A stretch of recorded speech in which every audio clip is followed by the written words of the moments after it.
Alright, what's going on, guys? Welcome back to the channel. We're over here at Merle's house with his race car. You guys have seen it in the last video. Actually, it was in the video, in the beginning of the video, whenever we went out to go playing with his RZR, or Razor. You know, I'm not all about that life yet, but... So, we're over here with this car today, and we're going to be talking about what his plans are with it, because this is probably going to be one of the bigger parts of the channel. Obviously, we're going to be tackling this a lot more than Ricebox, because Ricebox is kind of on the waiting list at the moment, and this thing is pretty much readily available to get your hands on and ready to go. But let's talk about what you're going to do. What it was is I built it for no prep racing because it was getting real big and whatnot, and so I did that, built the car. I think the first build on it was a 6.0 with a turbo 400 in it, and I had an 80 mil S480, and it did all right. It made 700 horse and 15 pounds of boost. It was a good street car, I would say. Good immediate get into power. Then I upgraded the turbo to an 84. It was a, what was it? A forced induction S484. Then I started making some real power with it. It was just over 1,000 horsepower with the 84 on it. Still with the 6-liter and the turbo 400. I think I also switched from air-to-air intercooler to a water-to-air or icebox. Ran that for a season. It run like a 590, and that's about as maxed out as it would go. It wouldn't go any faster than that. I tried figuring that out, and then ended up finding out that the converter was too loose. So I sent the converter back out, got it tightened up, and I only made a pass with it, and it was just a huge difference in it. Run like a 570, letting out, not giving it all it had. Went ahead and started stepping really into it, just really throwing some serious power at it. So we upgraded the turbo again and injectors, because we already had them. We had the, I think I had a 225s in it, and I had those maxed out. And so I went to, I can't remember what injector I have in it now or had in it, but it's the biggest one you can get from fuel injection clinic. Oh, the 2150s? That might be it. So I think there's bigger ones than 2150s, but those are like, I don't even know. I can't remember. They're like, they're taking some crazy sizes nowadays. Yeah, they're really big. I know that. And then I went to, right when forced induction came out, it was an S491 100. I went to that, and it was like day and night difference on power gains. It went from 1,000 horsepower to 1,235, I think, at less boost, because the old 1,000 horse, just over 1,000 horsepower, is like a 25. I made 1,235 or 1,225. I can't remember the exact number, but it did that at 22 pounds. So, and it had a whole lot more in it too, but we were kind of, I didn't have a fuel pressure sensor on it, so I didn't know how much fuel pressure I was, because I was at the limits of the fuel pumps, because I had dual 450s in it, and they said like 1,200 horse, that's what they make, and well, I was making over 1,200, so I didn't know what to do. I think we were running like 570s all day long with it, just being easy with it. Well, I decided to turn it up all the way and see what happens. So we turned it up to 28 pounds, and it run like a 560 flat at 130 mile an hour in the 8th mile, and it was just good, but it wouldn't, I could not get the car to really get the turbo to light until about 300 feet down the track. And so I was just, that was the last race I ever did with it, and I was irritated with it and whatnot. So I put it away, parted out some parts I didn't want on it anymore, and let it sit in the trailer for a good year. Didn't touch it, didn't look at it, didn't want nothing to do with it. So I brought it back in the garage a couple months ago. Started taking stuff apart, found out the wastegates were both leaking severely, and that was a whole issue why I couldn't get the car to take off in the first 300 feet, like really go. So I should have looked. If I would have looked, I probably would have had it still together and still be flat broken in debt. But I have a race car. I mean, you have one, it's just not together. Yeah. So the new plan with the car now is I'm going to build it for drag weeks. Rocky Mountain Race Week, Hot Rod Drag Week, street car shootout, stuff like that. Events that require the car to drive on the street. I'm not about having a race car anymore. I want something I can enjoy and have fun with. So the race week thing, that's one of the other things that I was going to eventually talk to you guys about. And I really wanted to do that. And I know a lot of you guys wanted me to do that. But the issue with that is taking Ricebox thousands of miles with a trailer on the back of it by myself. And, you know, finding out that Merle wants to do the same thing. I just think it would be a really good idea if we bought both of our cars, set up for it, and then actually went together to do this thing. Because, I mean, he would be in a completely separate class than me, and we'd both have a chance to win at something. But you guys know that all the big dogs and everybody are there, and this car is way more capable than mine will be. And it will actually probably end up running in the same class as Ruby. So I think that it'd be a really, really great idea. And I like the idea of actually going on race week and, you know, instead of going to the racetrack, racing myself with times, and actually going to have a competitive race with a bunch of other people. It's just an experience. Yeah. And a challenge to just complete it. And if you complete it, whether you win or lose or whatever, but as long as you complete it, that's an achievement that you've done. Yep, because it's not all about how fast you are, because you could be the fastest guy in the first race and break before the second track, and you're out. Yep, pretty much. I mean, if you run a 9 in every single track, but you finish, I mean, that's something, because you race this car at every track.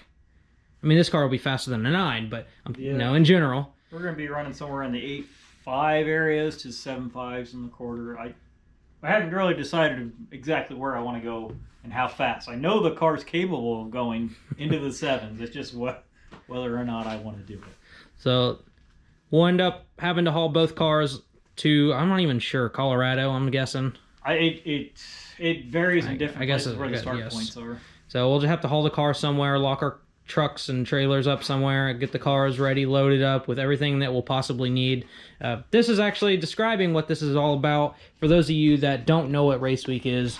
So you have to load your car up with every single thing that you possibly need to race. You can't have help from other racers at the track. You can have a trailer. You can haul a trailer behind your car. Yep. But it can only be a 4x6 dimension trailer.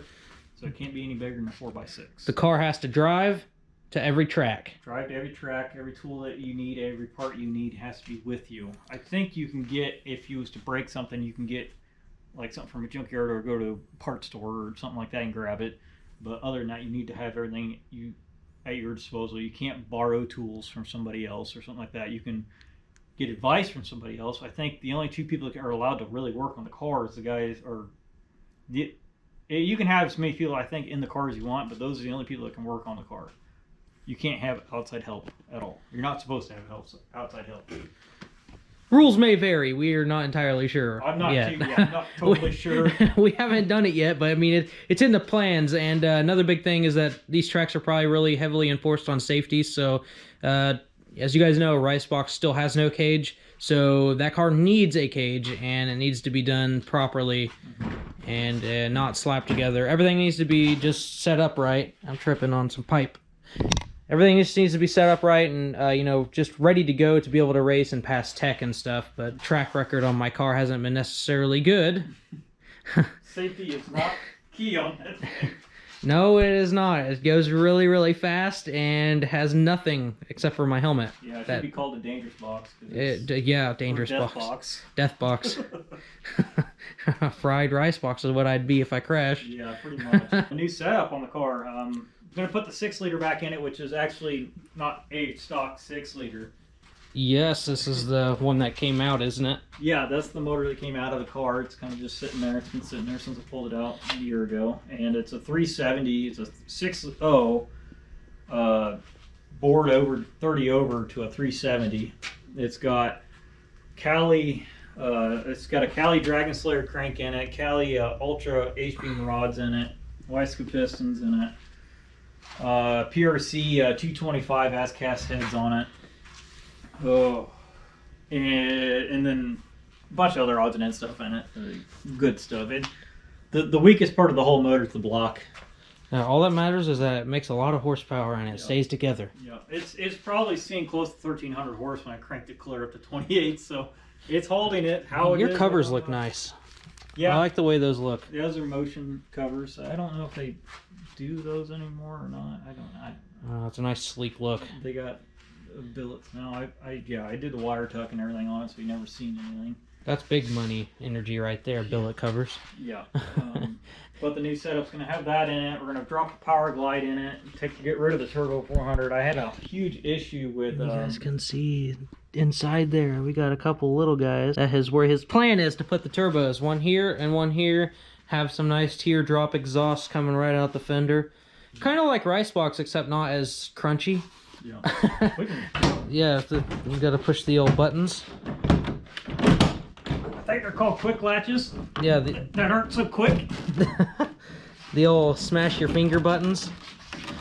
There's the sound that I didn't realize was Velcro, and I thought you were breaking stuff. Yep. So we got rid of the 91mm turbo, and now we're going to twin 6766s. They're going to make around the same amount of horsepower, or maybe even less. I don't know, honestly. I'm not really going for the fastest thing in the world, most efficient. Well, I would like to have an efficient car. Right? Yeah. I want it, this new setup that I'm doing, I want it to be what I want. And I've always wanted twin turbos, and it just look cool. Comparable, these are what's on Leroy are 6466s, and these are just slightly they're just a little bit bigger. Mm-hmm. But I mean, they'll do the same work with a little bit less. You know, a couple pounds of less boost, and it'll still make the same power. Yep. But behind, definitely through a power glide at least, you know. Got a long ways to go. Going to redo a bunch of stuff, clean up the firewall, clean up all the tubing, anything that's been bugging me. The cage is getting redone so we can insert fast enough to go well into the 7s and the quarter mile. This is mainly a car that is set up for 1/8 mile. So now we're going to try to go quarter mile. Yeah, we got to resolve the exception, the crazy shaking at 140. Oh, it doesn't shake until you let off. My car always shakes when I hit the brakes.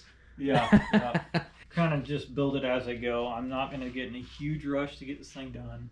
Trying to do this without putting myself into a large amount of debt again. Gotta do what you gotta do to have fun. Yeah. God. Yeah. I think it took me over a year to get myself out of debt from all the stuff that I had put into this car. It's fine. Just put it on the credit card. I'll pay it off. Yeah. I'll pay it off. And then you just keep maxing it out. Yeah. I'll pay it off. Once I pay it, I can spend that money again. Yeah. Yeah. Yeah, that's pretty much what kept happening for like 3 years. Never got ahead. Now I finally got myself ahead and I'm out of debt again, so it's... You're like, yeah, let's do it again. I'm just not going to do that again because I am outgrowing this garage. And with this thing and Ricebox, and I've got another car that I'm working on for a guy. Plus, I'm probably going to build another car. Oh yeah. I've got my first car that I ever owned, which is an '85 IROC Camaro. I've got that, and I'd like to do something with that. And then I've also got my '72 240Z that I'd like to do one of these days, but that's a really big project. Big project. That's a huge project. It's not just bolting parts on and whatnot. It's a full build. That thing is just a shell. That's an actual shell. Literally, that's all it is. There is nothing on it. It's just a chassis. That's it. That is it. It's like it just came off the line at Nissan after 30 years of sitting outside. One of the biggest things that this channel has been missing is an LS build, and I have been wanting to do one, but between the Evo and the Talon and Ricebox, I don't have the money or the patience to deal with that when I've got so much already on my plate. This is the next best thing, and you guys can just watch it go straight to fast. Like, you don't have to wait for it, you know? Because if I were to do it, I'd put an LS in something, put a big cam in it, have fun with it for a while, and then after 5 years, I'd finally put something else on it to make it faster, because I'd be focused on the actual race car more than that. I mean, I just think this is the next best thing. I can at least enjoy something cool, as well as you guys can. This is pretty exciting. I've just been kind of, you know, busy lately between work. I'm on vacation right now, so I've got 2 weeks of, you know, I can film and everything, and it's supposed to be nice for these just a couple days within these next 2 weeks between now and after Christmas. So I'll probably get some stuff filmed on the Evo, and then when he's not busy, come over here and probably get started on this thing. I mean, there's some, I'm sure you're probably going to start pulling a cutoff wheel out and start cutting stuff. I'm betting the next time you see this thing, the firewall is going to be out of it. Yep, so there's going to be there's going to be a hefty update next time I show. Yep, things are about to happen. My dad's borrowing a plasma cutter, so not a lot of things can happen, but we'll see what happens.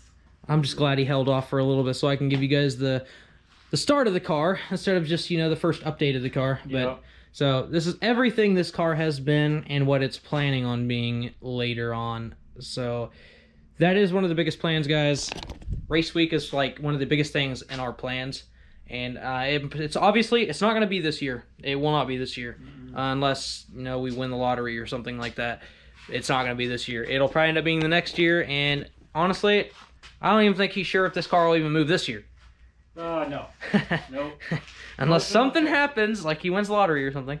Ricebox will probably be moving by spring, hopefully, if, you know, the corona stops messing with the USPS and my packages stop going missing. Going to one city to back to that city to back to that city. And then back to that city. Making me think that's coming to my house, but it's never. It's going to outdo Ricebox by a lot, and it's going to be it's going to be different from what you guys are always normally seeing on my channel, but hopefully this can hit the other viewers out there that love the LS stuff. And, you know, maybe the other cars I have will still entertain them enough to keep them around while, you know, this is being put together. I know I've got something for everybody. You know, all-wheel drive, 4-cylinder, inline 6. Now we got this. I got side-by-side stuff now. Oh yeah, we got the. Wherever it's out of my dad's house. We've got the old side-by-side that he's lost apparently. Don't even remember where he parked it. Yeah, if you guys like this video, hit the like button, subscribe if you're new, and comment. Let me know what you guys think of the Trans Am, Fire Chicken, whatever you want to think, whatever it is to you guys. It's actually got a name too.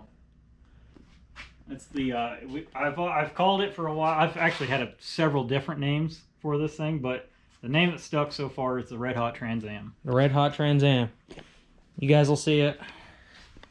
You guys will see it. Red Hot Fabrications, because he's basically my fabricator now. And it's just a few other people's. It's just become that way. That's just how it is now. But yeah, guys, that's gonna be it for this video, and I'll catch you guys in the next one later.